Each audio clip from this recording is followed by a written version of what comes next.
예수께서 이르시되 어찌하여 선한 일을 내게 묻느냐 선한 이는 오직 한 분이시니라. 내가 생명에 들어가려면 계명들을 지키라.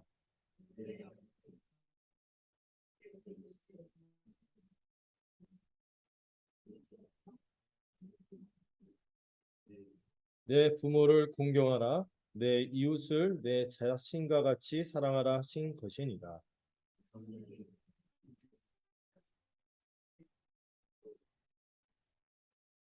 예수께서 이르시되 내가 온전하고자 할진대 가서 내 소유를 팔아 가난한 자들에게 주라. 그리하면 하늘에서 보화가 내게 있으리라. 그리고 와서 나를 따르라 하시니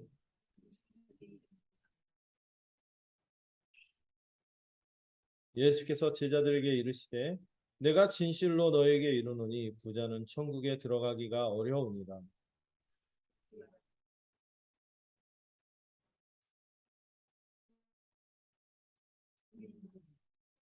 제자들이 듣고 몹시 놀라 이르되 그렇다면 누가 구원을 얻을 수 있으리까?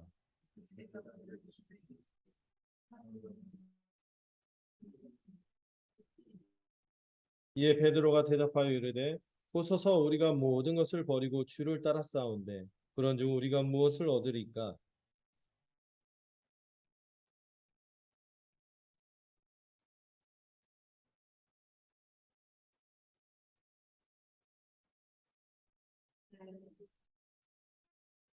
또 내 이름을 위하여 집이나 형제나 자매나 부모나 자식이나 전토를 벌인 자마다 여러 배를 받고 또 영생을 상속하리라.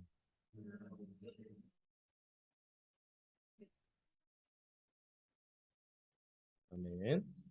네, 오늘 그 유명한 말씀이 여기 있네요.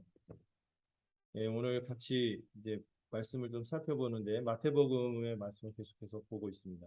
이 마태복음을 통해서 우리가 천국 복음에 대해서 살펴보고 있고 특별히 이 19장부터는 예수님께서 이 기존의 유대 지역을 다니면서 이 치유하는 사역에 대해서 소개하는데 정작 치유하는 내용은 별로 없고 그 종교 지도자들과 대립해서 논쟁하는 모습하고 특별히 제자들의 이상한 모습들 있죠. 제자들의 약간 주님의 말씀을 잘못 받아들이고 깨닫지 못하는 것에 대해서 보정해 주는 이런 단락 가운데 있어요. 그래서 이 전체 단락을 제가 볼 때 이제 천국의 교훈으로 세상과 대립하는 이런 구도로 가고 있구나 하는 것을 좀 볼 수 있습니다. 지난 시간에 우리가 이 바리새인들이 예수님 시험하고자 묻죠. 그 아내를 버리는 것이 그 아내를 버리는 어떤 것을 어떤 이유로 아내를 버릴 수 있느냐 이런 것에 대해서 얘기하니까 예수님께서 이 완악한 사람 하나님께서 허락하신 귀한 언약 관계 이거를 소중히 여기지 않는 사람들에서 이 하나님께서 정하신 창조의 원리를 따라 이 결혼 언약의 신성 가족으로서 한 몸 되는 신성함에 대해서 알려주셨어요. 예. 그런데도 불구하고 이 사람들은 이제 왜 예수님을 시험했죠? 모세와 다르다 해서 예수를 걸고 넘어지려고 했는데 그게 아니었죠. 본래는 그렇지 않다 하면서 원래부터 하나님께서 이 거룩한 언약 관계를 이 사람과 사람이 서로 신실함을 지키며 살아갈 이 가장 기초적인 단위로서 가정의 소중함을 다시 말씀하면서 하늘의 도리를 알려주셨죠. 그리고 제자들에게도 이것에 대해서 강조하시고 또 특별히 이 제자들이 철없이 뭐라고 했어요? 그렇게 할 바에 차라리 결혼 안 하는 게 낫다. 그렇게 신실하게 이렇게 하기 쉽지 않지 않냐? 그러니까 예수님이 아무나 하는 거 아니고 혼자 사는 거. 한마디로 그거죠. 아무나 하는 거 아니다. 혼자 사는 거죠. 네, 특별한 은사가 필요하고 또 그 독신의 관한 교훈을 통하여 이 역시도 이 우리가 사람으로서 하나님께서 더불어 살아가는 귀한 삶의 도리로 그 안에서 우리가 이해하고 함께 이 교훈을 받아들여야 된다고 말씀을 드렸습니다. 자, 그리고 나서 이어지는 또 모습이 있는데요. 이번 이 바리새인들도 이상한데 누구도 이상해요? 예수님이 데리고 있는 제자들도 이상해요. 오늘 보면은 13절에서 15절 보면은 제자들이 어린이들을 어떻게 합니까? 차별하는 모습이 나옵니다. 이 어떤 사람들이 아마 그 학부형들 같아요. 학부형들이 이 예수님이 자기 자녀들을 안수해주고 기도해 주시길 바랬던 거죠. 참 이 학부형들의 마음이 옳다 이렇게 생각해요. 정말 지혜롭다. 예, 웬만한 분이 아니라 하나님이 알려주셨어요. 이분한테 가서 축복받는 게 정말 귀한 일이 돼요. 이 자녀들에게 예수님에게 축복받는 것을 정말 바랬는데 정말 제대로 이 부모들이 이 자녀한테 뭘 줘야 할지를 아는구나. 이런 생각이 들어요. 예, 부모들이 할 수 있는 가장 최선의 시도를 한 거죠. 예. 그런데 정작 이 제자들이 어떤 자세로 나왔죠? 이 어린아이들을 데려오는 것을 꾸짖습니다. 음. 한마디로 있죠. 어렸을 때 동네 그 야바이꾼 아저씨들이 막 이렇게 하고 막 구경을 하고 뭐라고 하죠? 애들은 가라. 이 맥락이고 지금 꺼져 이거죠. 애들은 필요 없어. 꺼져. 뭐 해서 이제 그런 거죠. 지금은 안 그렇지만 이 당시 어린아이는요. 자기 자식 아니면요. 거의 쓸모없고 귀찮은 존재로 취급받았던 시대였어요. 예. 근데 여러분 이 제자들이 이런 행동을 한 것은 정말 예수님의 제자답지 않은 것이며 천국 백성답지 않은 모습인 것이죠. 이건 전형적으로 세상을 따라가는 모습이에요. 세상을 따라가서 그 사람이 어떤 조건을 가지고 차별하는 모습을 보인 것입니다. 그러니 이 어린아이들을 귀찮게 여기고 이들이 이렇게 한 거예요. 예수님에게 저들이 무슨 쓸모가 있겠어? 이 우리 공동체에 무슨 쓸모 있는 존재겠어? 하고 하찮게 생각하고 이렇게 함부로 대한 것이죠. 우리는 사람 그 자체를 귀하게 여기기보다요. 이 죄된 세상의 생각이 들어오면은 사람을 어떤 조건을 따라 그 사람을 보고 그 사람 자체를 통해서 귀하게 여기는 것보다 이 사람을 통해서 내가 이루려고 하는 목적 때문에 그 사람을 대할 때가 많죠. 어. 제가 아는 목사님 그러더라고요. 사람들은 어떤 사람하고 대화하다 보면은 이 사람이 나를 참 나란 인격으로 대하는지 아니면 나를 어떤 목적을 가지고 대하는지 안다 그러잖아요. 이런 모습이 여기 나타난 것은 참 이렇게 예수님도 허탈했겠다. 앞으로도 결혼에 대해서 신실하게 얘기했더니 혼자 사는 게 낫겠습니다 이러더니 이번에 애들을 막 차별해. 애들 가 하면서 막 이러고 이런 모습이 나타나니 참 주님 힘들었겠다 하는 생각이 들어요. 그게 남 얘기가 아니죠. 우리 얘기, 우리에게 있는 모습이기 때문에. 이 모습을 나중에 야고보도 경고를 하죠.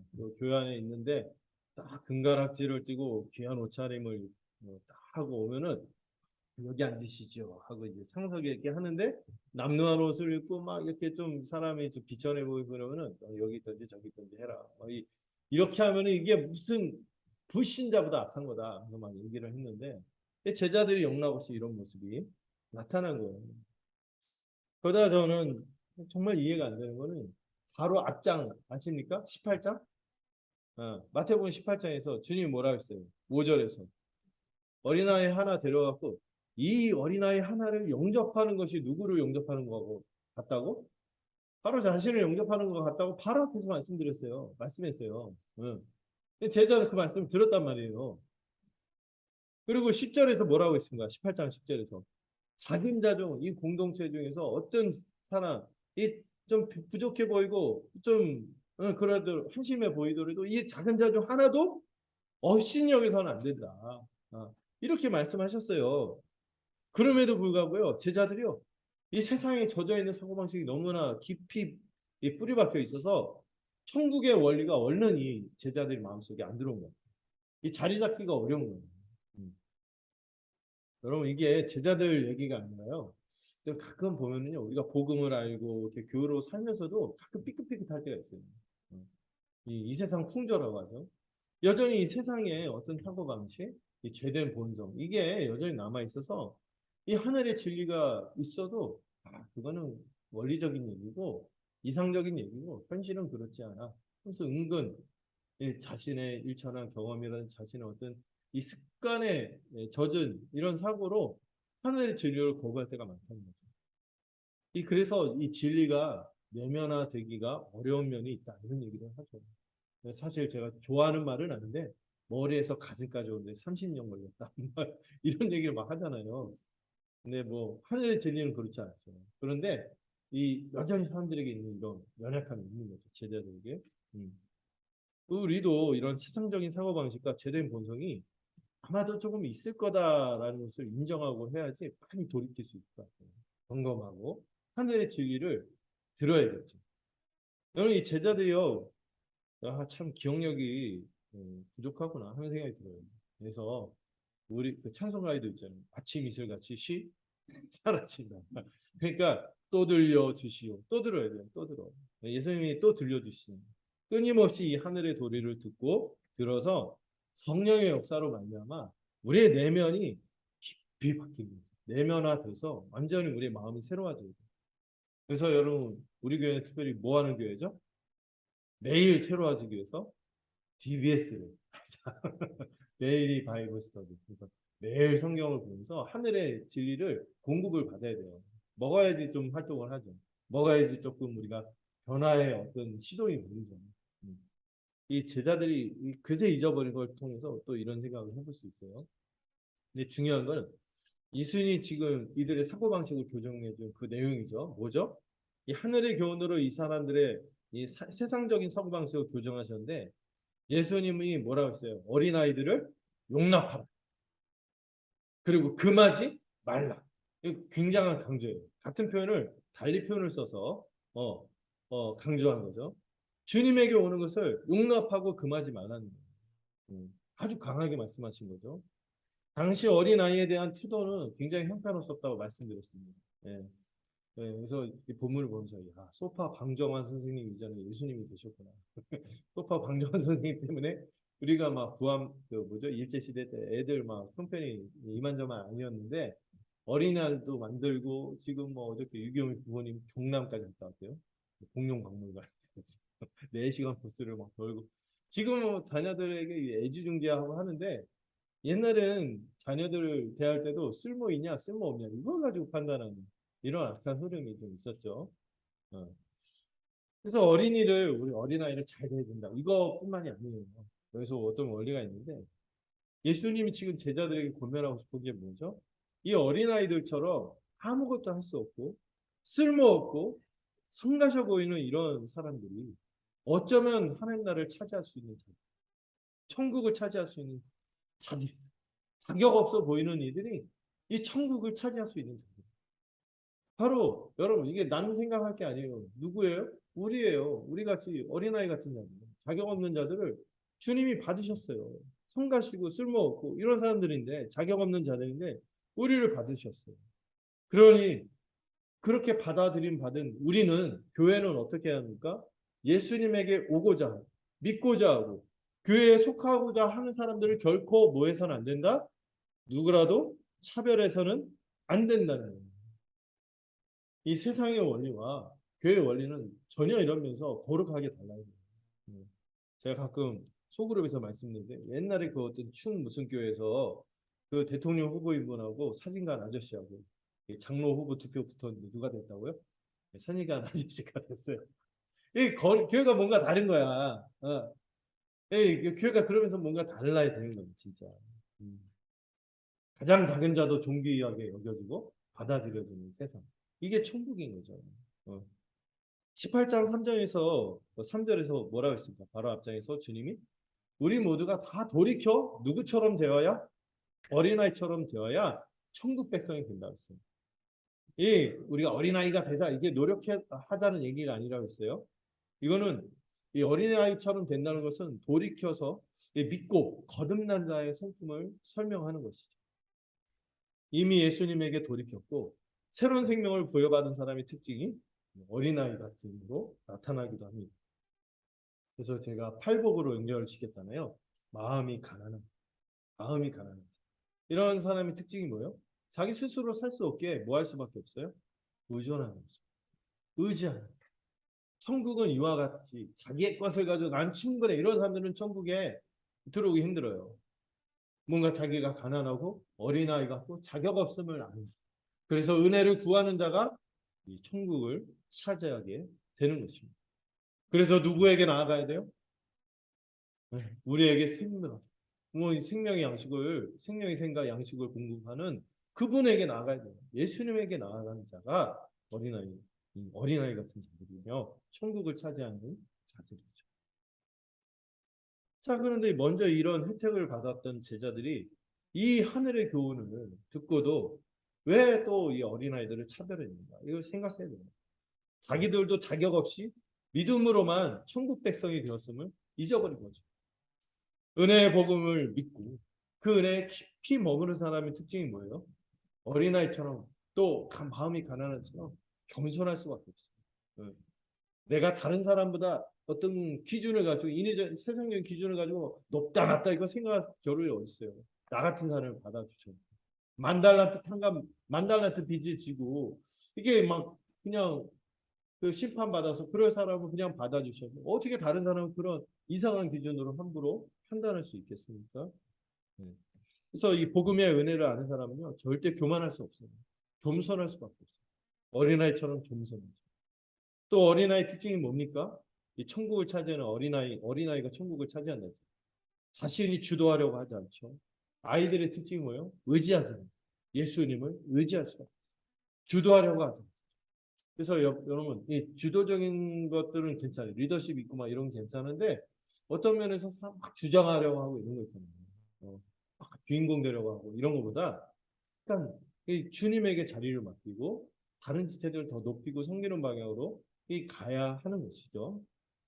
또 이 어린아이 특징이 뭡니까? 결코 스스로의 것들을 가지고 자만하지 않습니다. 어린아이는 신뢰하고 의지하고 그리고 무엇보다도 그 어린아이들의 특징이 뭔지 아세요? 그 어른이 어떤 아이한테 좀 무리한 걸 시켰어요. 그 아이가 저는 아직 아니잖아요. 저건 아직 어리잖아요. 이런 부모가 막 자녀한테 과중한 책임을 막 할 때 어떤 애기가 막 그런 얘기를 나는 아직 8살이잖아요. 막 그러잖아요. 그런 것처럼 자기가 스스로 뭐 막 해나갈 수 있다고 생각하지 않는 거죠. 정직하게 자기가 아직은 자라가야 하는 과정인 것을 인정하고 배움의 과정이 있다는 것도 인정하고 이렇게 신뢰하고 이렇게 가는 것이 이런 어린아이의 특징이 아닌가 싶어요.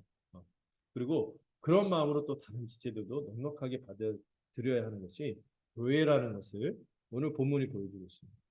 그래서 이제 이 겸손, 의존, 신뢰 이런 성장이 있는 것이 바로 교회의 모습이다라는 생각이 들어요. 자, 두 번째 16절에서 22절 말씀은 예수님과 어떤 사람의 만남에 대해서 다루고 있습니다. 네, 이 어린아이 같은 사람을 어린아이와 같은 자가 천국을 차지한다는 말씀을 하신데 곧바로 어떤 사람이 등장하죠. 이 사람은 어떤 사람이냐면은 예수님에 대해서 굉장히 호의적이에요. 호의적이고 부자인데다가 청년이에요. 그리고 누가복음인가요? 거기서는 이 사람이 반원이에요. 다 가졌어요. 게다가 이 정도 훈남에다가 막 모든 조건을 다 가졌어. 그러면은 이런 사람들 특징이 뭐냐면 영적인 관심을 갖기 어렵거든요. 여기가 다 좋아. 누리는 게 많으니까. 근데 이 사람은 거기다가 뭐까지 갖췄어? 경건하게 나름 살려고 애쓰고 뭐에 대한 관심도 있어요? 영생에 대해서 굉장한 그 진지한 관심을 갖고 있는 사람이에요. 그냥 대충 호기심에 예수님에게 이거 좀 지적 호기심을 물으러 온 게 아니에요. 어쩌면 약간 자기 평판이나 이런 것들이 위협받을 수 있음에도 불구하고 주님에게 간 거였거든요. 왜냐하면 당시 종교 지도자들이 예수님을 어떻게 생각했어요? 경계했거든요. 나사렛 이단이다 하면서 그에게 가면 막 그에게 이제 따르면은 그 나사렛 도다 하면서 막 이단 그리고 출교 막 이런 분위기였어요. 이런 분위기에서 예수님에게 영생의 문제를 묻고자 왔다는 것은 이 굉장한 거죠. 여러분 이런 사람이 우리 교회 오잖아요. 우와 하면서 막 와 우리 성도가 되면 좋겠다. 막 이런 생각이 들 만한 그런 사람인 거예요. 음. 바로 앞에 누구하고 대조되죠? 어린아이하고 대조되는 그런 부자인 거죠. 이 당시 종교 지도자들이 그렇게 경계했음에도 불구하고 이 예수님을 찾았어요. 이렇게 찾아가도 그런데 오히려 찾아왔어요. 이 어린아이에 비해서 이런 사람은 어디서나 주목받고 환영받을 만한 사람이 그 거저 온 거 아니에요, 예수님에게. 예. 제가 만일 예수님이라면, 제가 만일 베드로나 그 제자 공동체랑 막, 와, 예스! 하면서, 와, 우리 이제 교회가 좀, 우리 공동 형편이 좀 괜찮겠구나. 막 이러면서 막 그랬겠죠. 그리고 이 사람이 예수를 어떻게 부릅니까? 랍비, 선생님이요. 이런 호칭을 통해서 정말 예수님에 대해서 호의와 존경심이 있다는 것은 알 수 있어요. 이 선생님이라는 호칭을 알 수 있는데 그런데 이 호칭이 또 문제야. 여러분 제자들이 예수님이 컨디션 좋을 때 믿음이 좋고 막 컨디션이 좋을 때 예수님 뭐라고 고백하죠? 퀴리에 주여 하고 고백하다가 갑자기 십자가에 대한 말씀을 듣고 막 이 사람이 막 헷갈리고 막 그러니까 예수님에 대한 호칭이 어떻게 바뀌었어요? 라삐 이렇게 바뀌었거든요. 선생님이요 이렇게 바뀌었어요. 이런 맥락에서 이 사람이 예수님을 향한 호칭이 호의는 있으나 충분한 호칭은 아니라는 것을 알 수 있습니다. 네.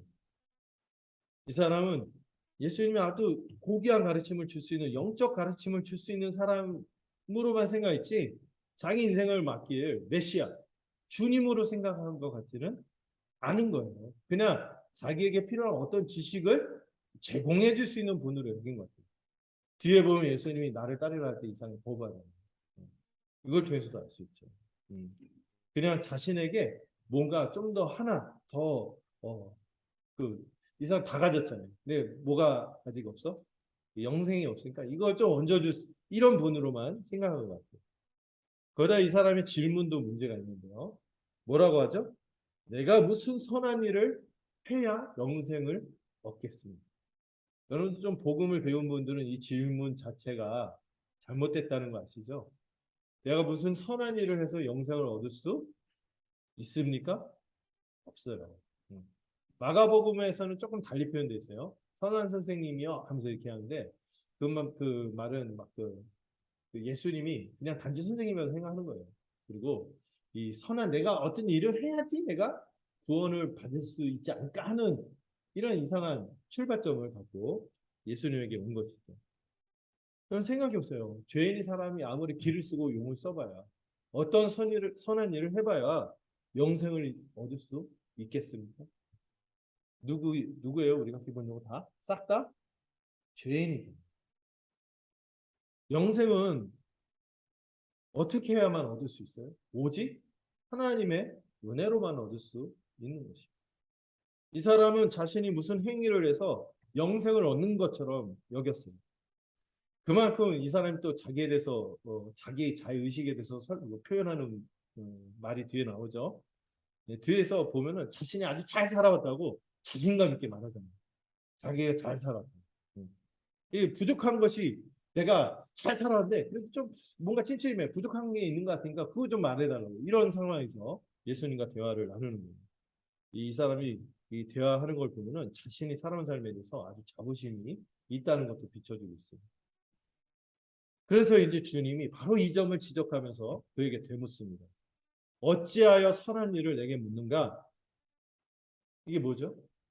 네. 사람이 선행을 행해서 영생을 얻을 수 있다고 생각하면 안 되는 거예요. 네. 영생에 이르는 선행을 행할 수 있는 사람은 없어요. 그리고 주님은 뭐라고 하죠? 오직 선한 분은 한 분입니다. 선한 이는 오직 한 분이시다. 누구죠? 하나님밖에 없습니다. 하나님만 의롭고 거룩하시며 이 선하시기에 그분만 선하시기에 결코 사람이 그 하나님의 합당한 기준 선함에 도달할 수 없어요. 자기가 스스로 행해서. 이런 방식으로는 영생을 얻을 수는 없는 것입니다. 거듭 말씀드리지만 선하신 하나님이 은혜의 선물로 영생을 주셔야만 영생에 이를 수 있는 것이죠.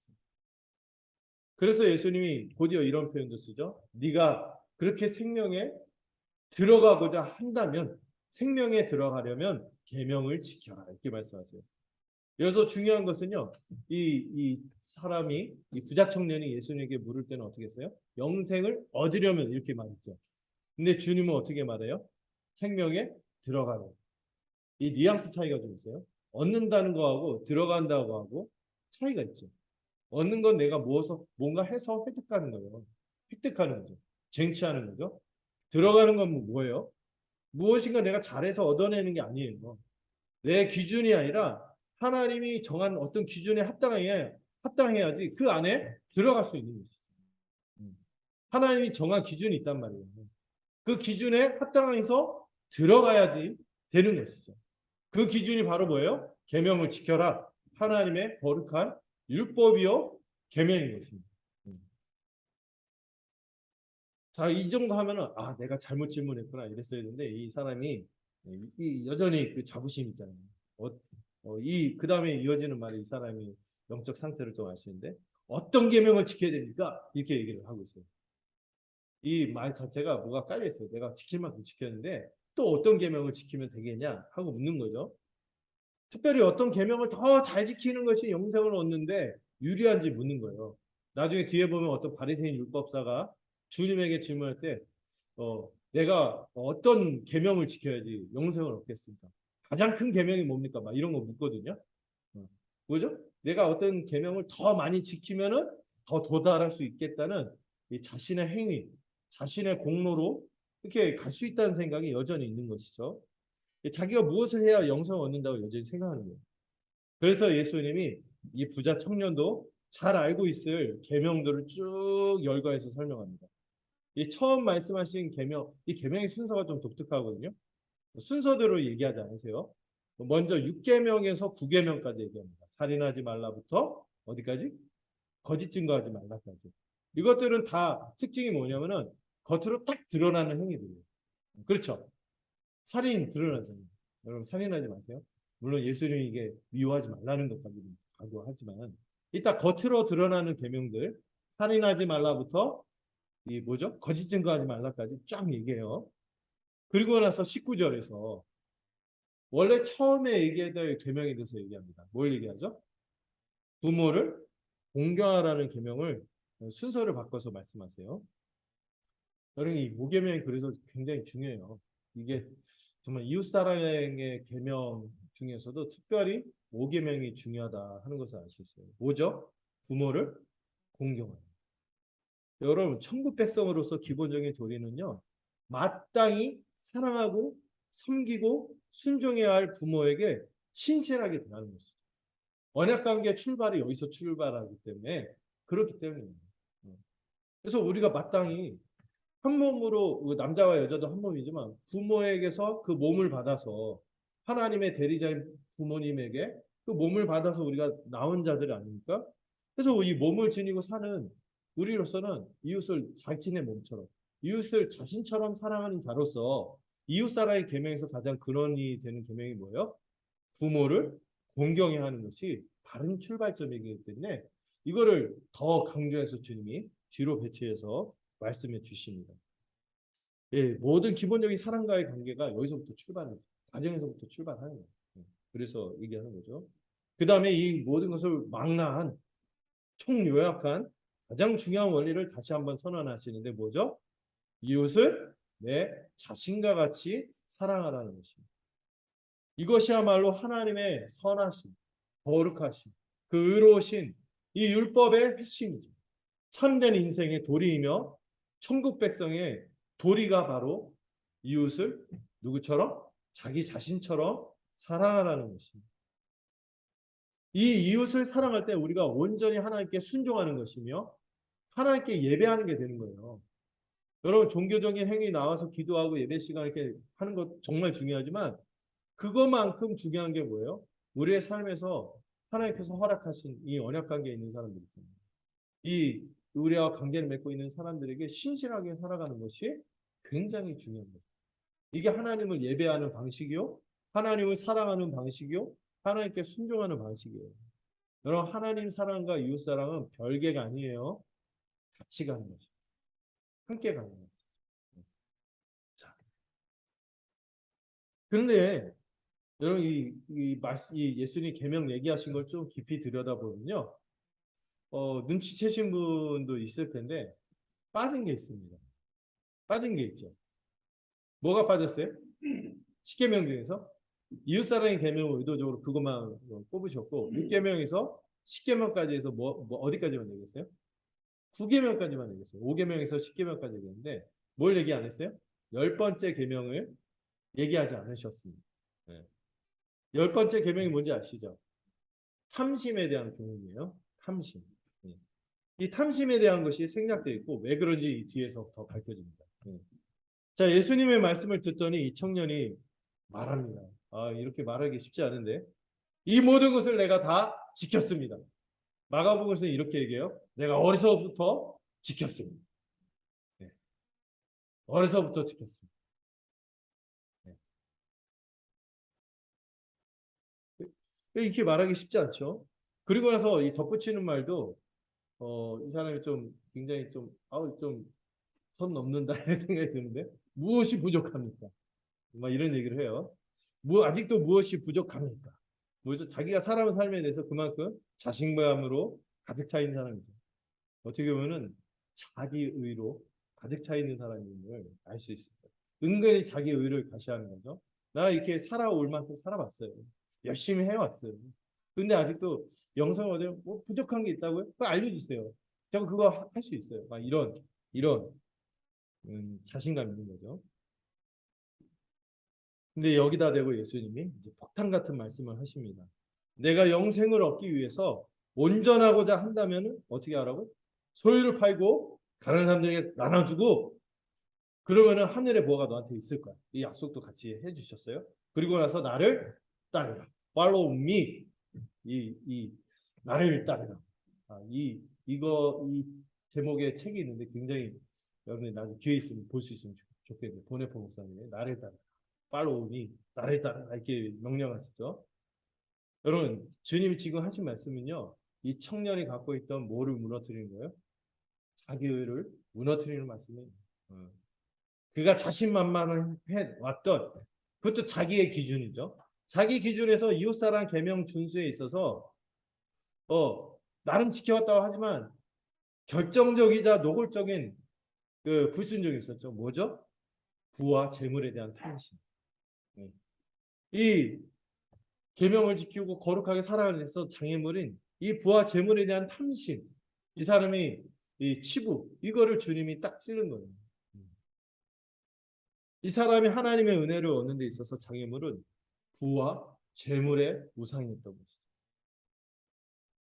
근데 여러분 이게 어떻게 보면 당시 유대인들에게 이 부와 재물은요 내세울 만한 자랑거리였어요. 또 자신의 나름 공로로 여길 만한 것이었어요. 왜? 부자들은 나름 그 마음에 뭐가 있죠? 자기가 열심히 살아서 이렇게 얻었다 이런 자부심이 있습니다. 열심히 살아서 얻는 마땅한 보상으로 여겼고요. 이런 마음들이 쉽게 자기 의로 변형될 수 있었습니다. 또 구약적인 사고 방식에서는 족장들이 그 부를 가진 게 다 누구의 축복이었어요? 하나님의 축복이었기 때문에 저 사람이 열심히 산 데다가 하나님이 축복해 줬구나 하고 생각할 만한 자부심을 가질 만한 어떤 토대였죠. 이게 쉽게 자기 의로 변형될 수 있었고 또 이 부자 청년이 어떻게 보면 탐욕스럽게 이 부만을 쌓는 사람은 아니었을 것입니다. 유대인들의 경건에는 반드시 뭐 할 게 들어 있었어요? 가난한 사람들을 구제할 것이 들어 있었기 때문에 이 사람은 나름 구제도 했을 거예요. 그런데 지금 주님이 요구는 뭐죠? 내 소유를 다 팔아 가난한 사람들에게 다 줘라. 완전히 제로백에서 이제 시작하라는 거니까. 예, 이 사람의 한계를 알 수 있는데 뭐냐면은 자기의 그 과시로 자기의 를 드러내는 그 수단으로 구제를 할 수 있지만 진심으로 이웃을 사랑하는 또 주님의 요청, 이 이웃사랑의 계명, 이 거룩한 하나님의 삶의 기준, 그걸로는 뛰어들 수 없는 이 한계 같은 거예요. 근데 여러분 이거 보면서 이 부자만 부담스러울까요? 우리도 부담스러워요. 다 팔라고요? 그리고 하늘의 보화가 있을 거니까. 그래 알겠는데 그래서 실제로 우리 신앙의 선배 중에서 다 팔고 이렇게 하시는 분들 있어요. 뭐 누구죠? 뭐 성프란시스 뭐 이런 사람들 있잖아요. 다 팔고 막 이렇게 하는 사람들이 종종 있어요. 근데 이걸 막 다 하라 그런 맥락에서 지금 얘기하는 것입니다. 좀 생각을 해볼 필요는 있어요. 어쨌든 여기서 우리가 생각해보고 누가 이런 모든 계명들을 스스로 지킬 수 있는 사람이 있겠습니까? 없다는 거예요. 이 부자도 그렇고 우리도 안 돼요. 아무도 없어요. 이 부자 청년 거의 온전함에 스스로 다가갔다고 생각하는 이 사람조차도 안 된다면 이 본문 보면서 우리도 이게 스스로 뭔가 해서 되는 게 아닌 문제구나 하는 생각을 해야 되는 것이죠. 근데 이 청년이 놓친 결정적인 게 있었어요. 뭐죠? 이 청년이 가진 가장 큰 결정적인 한계. 영생에 들어가지 못하고 이 사람이 예수님을 떠나갔잖아요. 그 문제가 뭐였어요? 예수님이 하신 말씀 중에서 놓친 거. 바로 나를 따르라. 이걸 놓친 거예요. 여러분 나를 따르라는 명령은요. 명령이기 전에 축복인 거예요. 예수님이 어떤 분이세요? 모든 우리 안에 모든 것이 되시는 분 아니세요? 이 놀라운 축복의 약속이 주어졌는데 주님이 자신의 제자가 되라고 초대한 거죠. 예. 자기가 따라가고 축자사자로 나 받아주세요 해도 그럴 분인데 나를 따르라 하고 이 왕이 자신을 초대했는데 이는 그 가치를 알아보지 못하고 슬퍼하며 떠나고 나갔어요. 이 믿을 때 주어지는 영생뿐만 아니라 더불어 온전한 축복이 있었음에도 불구하고 이거를 알아보지 못하고 이 보화를 알아보지 못하고 돌아서서 주님을 떠난 거예요. 본문이 어떻게 설명하죠? 22절에서 재물이 많음으로 근신하며 떠났다.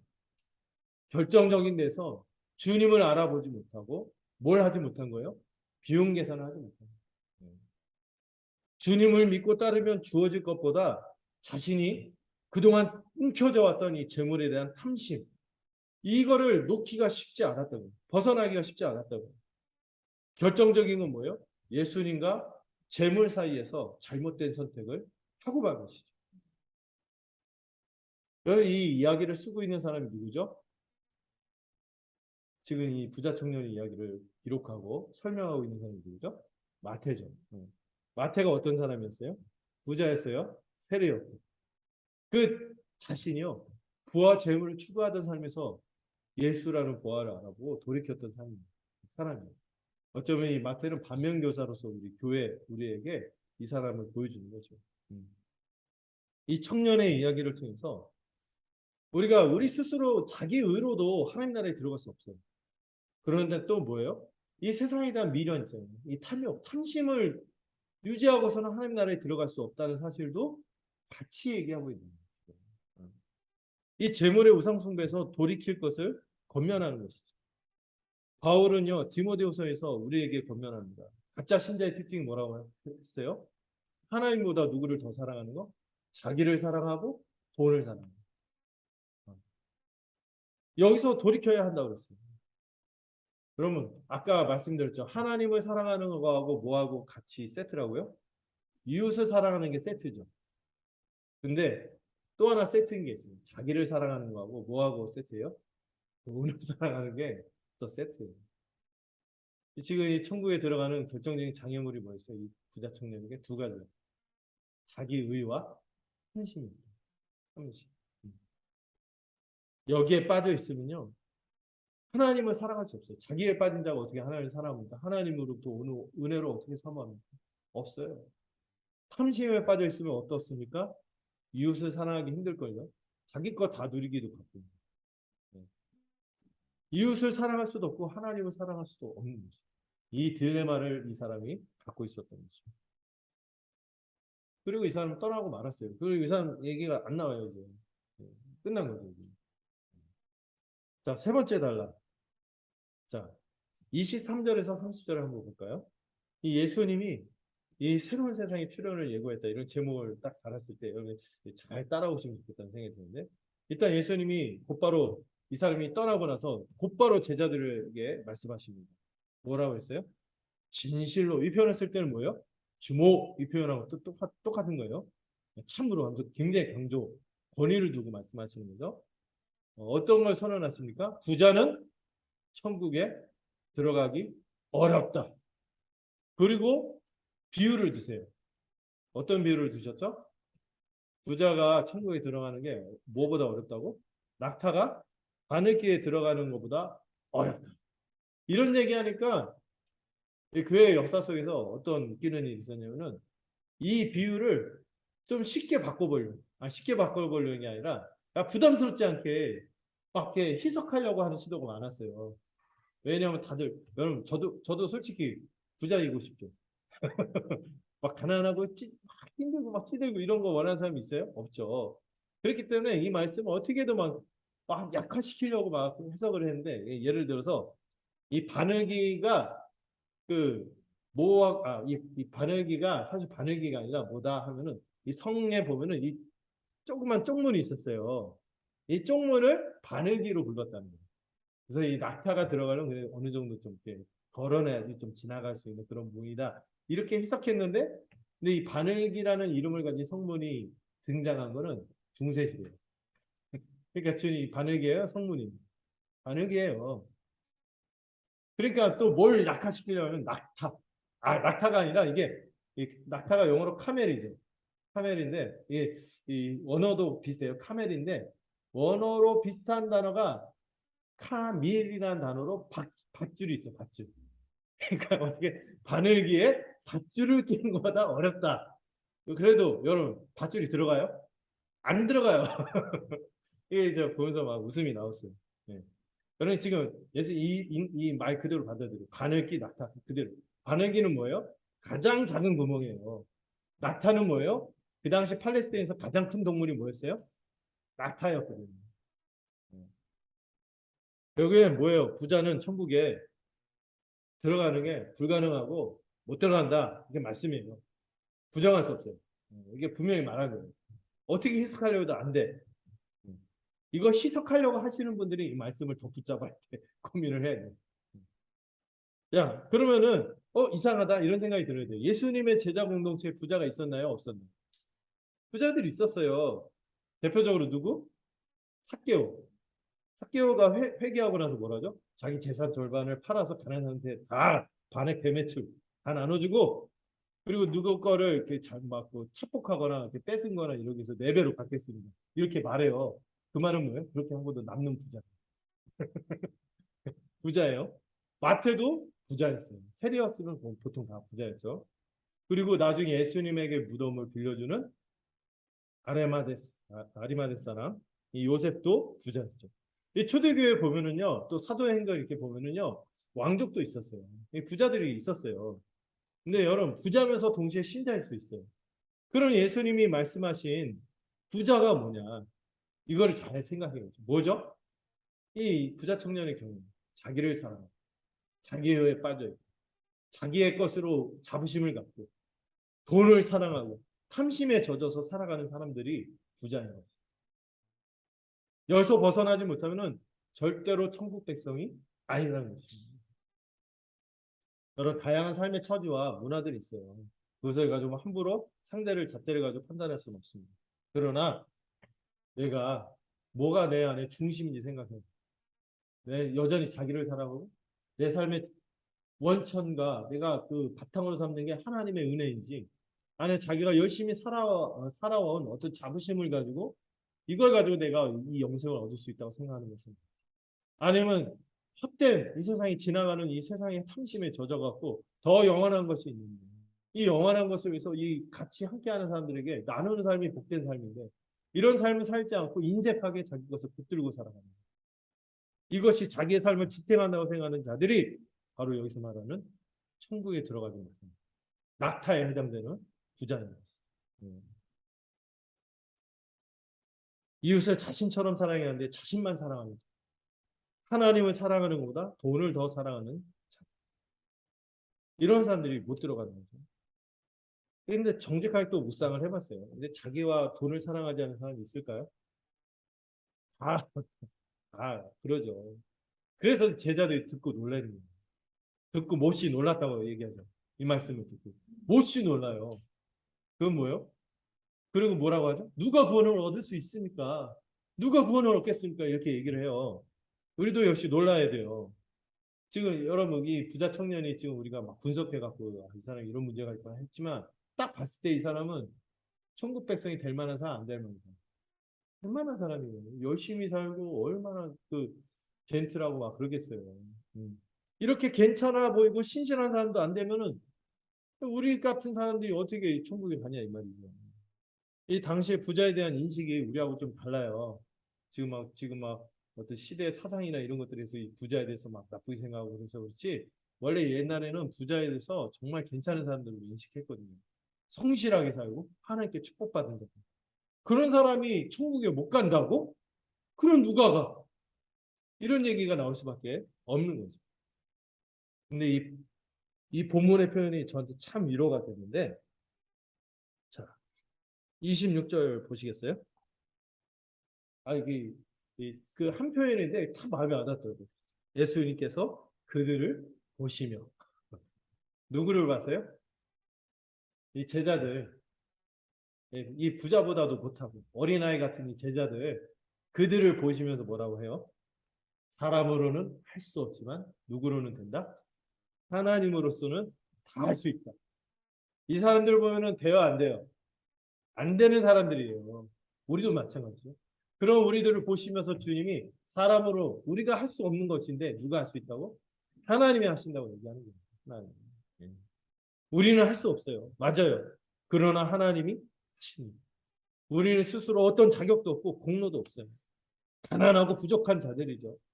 그러나 제자들도 그렇고 우리도 하나 딱 잘한 게 있는데 뭐예요? 예수를 믿은 거죠. 예수를 믿고 그분에게 삶을 의탁하고 따른 것이죠. 근데 이것 또한 사실 하나님의 은혜요. 하나님이 하신 일이요. 선물인 것입니다. 자, 이 얘기 듣니까 베드로가 어땠어요? 바로 뭐라고 합니까? 우리가 모든 것을 버리고 주님을 따랐습니다. 야, 우리 잘 선택했죠. 잘했죠. 막 이렇게 얘기하는 거예요. 아, 정말 우리 잘했죠. 아, 다 버리고 주님 따랐습니다. 근데 사실 자기들이 실상을 모르죠. 이 사람이 뭘 버리긴 뭘 버려.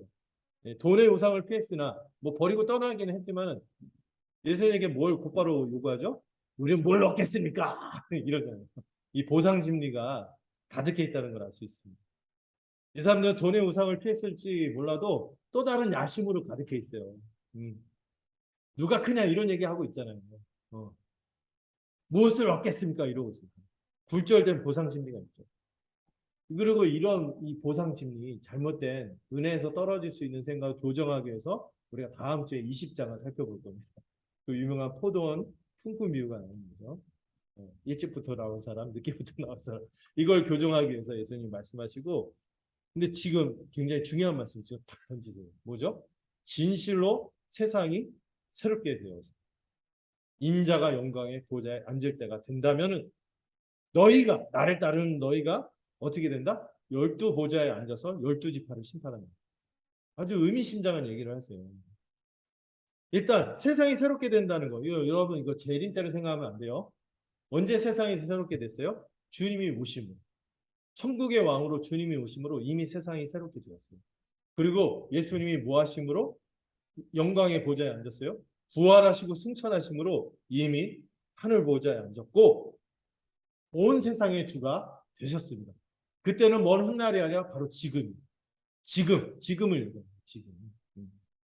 그리고 지금 어떻게 된다고? 제자들이 우리를 포함해서 제자들이 나를 따르는 너희도 12보좌에 앉아서 어떻게 된다? 주님과 함께 12지파를 심판한다 이렇게 표현하는데 사실 심판한다는 표현보다는 다스린다는 표현입니다. 이 말을 좀 쉽게 바꾸자면은 이제 너희가 참된 이스라엘의 12지파가 된다. 이 얘기예요. 이제 구약의 옛 백성이 아니라 너희가 나를 따르는 너희가 진정한 새로운 천국 백성이 되어서 이 하늘 보좌의 통치를 누리고 살게 될 것이다. 이렇게 얘기하시는 겁니다. 뭐예요? 옛 언약 백성과 새 언약 백성이 교체되고 있다. 이걸 얘기하는 거죠. 그래서 여러분들 그 백투 예루살렘 하면 안 된다고 제가 얘기하는 거예요. 이스라엘 이제 더 이상 어떤 지분이 없어요. 누구에게 지분이 있어요? 천국 백성의 지분은 예수를 믿고 따르는 교회. 교회가 참된 언약 백성이고 이 12지파를 다스리듯이 이 참된 이스라엘 백성의 자리를 차지하고 누린다는 거죠. 그래서 이 대표로 이 제자들이 12제자들이 나중에 사도가 되어서 새로운 하나님의 백성인 이 교회의 기둥들이 되지 않습니까? 교회를 설명할 때 사도와 선지자들의 터라고 얘기하잖아요. 이 사도들이 바로 그 기둥이 되는 거예요. 그리고 주님이 약속을 해주시는데 내 이름을 위해서 집과 형제와 자매와 부모와 자식과 전토를 벌인 자는 그들이 지금의 삶은 희생과 포기와 헌신이 있을 수 있어요. 그런데 그것에 대해서 어떻게 받는다 그랬어요? 여러 배를 받는다. 이게 번역본에 따라서는 100배를 받는다. 마가복음하고 똑같아요.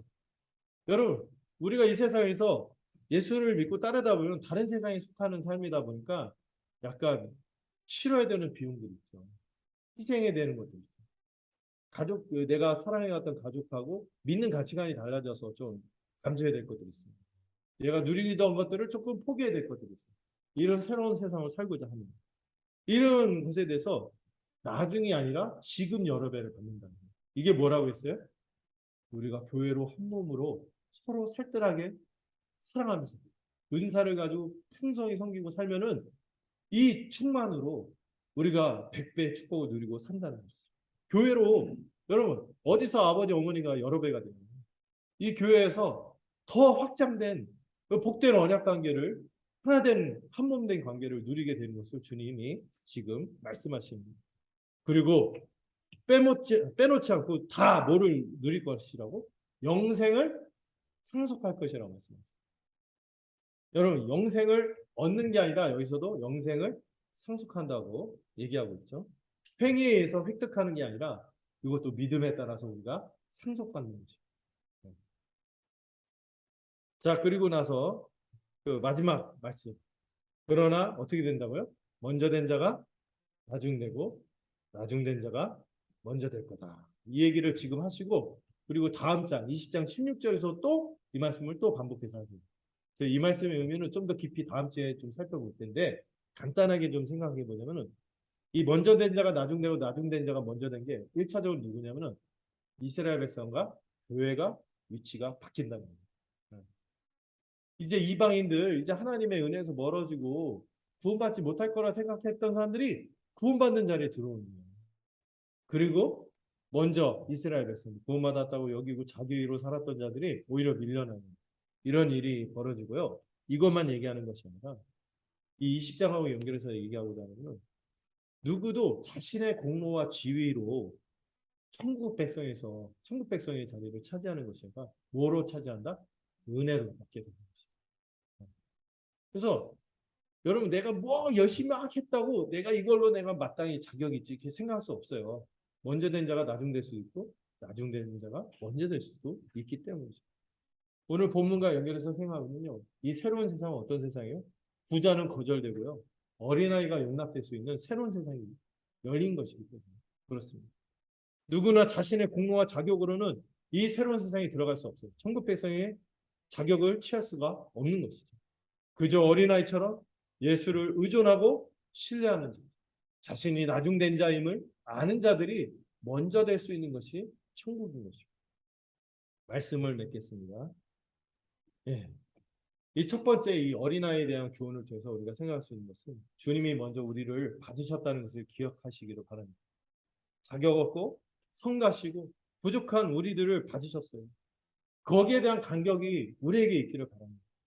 주님이 우리같이 만달라트 빚진 자요. 어린아이 같은 우리를 받으셨는데 이 생각을 해야 돼요. 우리는 어째서 다른 사람을 받지 못하는 지체로 받지 못하는 그래서 그런 마음으로 우리가 평생 서로 겸손하고 신뢰하면서 특히 함께 은혜의 복음을 배우고 성장하는 데서 막 잊어버리고 멈추고 그러지 말고 같이 성장하길 바랍니다.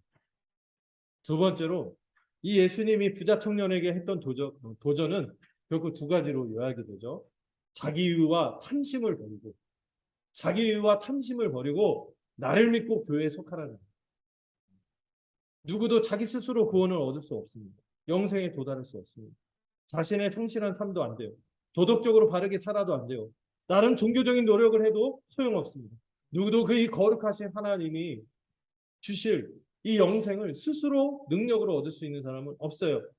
어떤 율법의 행위를 다 지킨다 해도 안 되는 것이죠. 하나님은 우리의 마음속 생각까지 우리의 언행 심사뿐만 아니라 마음속 깊은 생각까지 살피시는 분이고 그분은 오직 선하신 분이며 그 하나님의 온전한 기준을 안다면 우리는 결코 그 들어갈 수 없는 통과할 수 없는 자들임을 알 수 있는 거죠. 하나님을 온전히 사랑하고 이웃을 온전히 사랑하라는 이 계명을 앞에 두었을 때 우리는 아득해질 수밖에 없어요. 그런 우리에게 주님이 말씀하시는 것입니다. 뭐라고 말씀하신다고요? 나를 따르라. 나를 따르라. 이 오직 예수를 믿고 그분의 몸인 교회에 속해서 다른 이들을 한 몸으로 받아들이고 산다면 거기에 영생이 있는 거기에 영생에 들어가는 것이죠. 마태는 먼저 그 부르심에 응한 자로서 우리에게도 이 음성을 들려주며 우리를 그 자리로 초대하는 것입니다. 주님은 또한 우리같이 부족하고 한심한 사람들을 바라보시면서 보셨다는 표현이 저는 은혜가 됐거든요. 우리 같은 사람들을 보시면서 하나님은 우리 스스로 안 되거든요. 스스로 생각할 때 아득하죠. 근데 하나님은 할 수 있다고 생각합니다. 그래서 우리가 새로운 천국 백성으로 복되게 살다가 영생을 얻을 것이라고 약속하신 것입니다. 부자처럼 자기를 의지하는 자들은 이 진리와 도를 절대 알 수 없을 겁니다. 그러나 제자처럼 어린아이 같지만 예수에게 가고 그분이 이루신 새로운 세상, 그 교회로 살고자 하는 자들은 이 백배의 축복과 더불어 영생을 한량없이 누릴 것이라고 믿습니다. 이 사실을 함께 받아들이는 여러분들이 되기를 소망합니다. 기도하겠습니다. 주님, 어린아이 같이 자격 없는 우리를 받으셨음을 감사드립니다.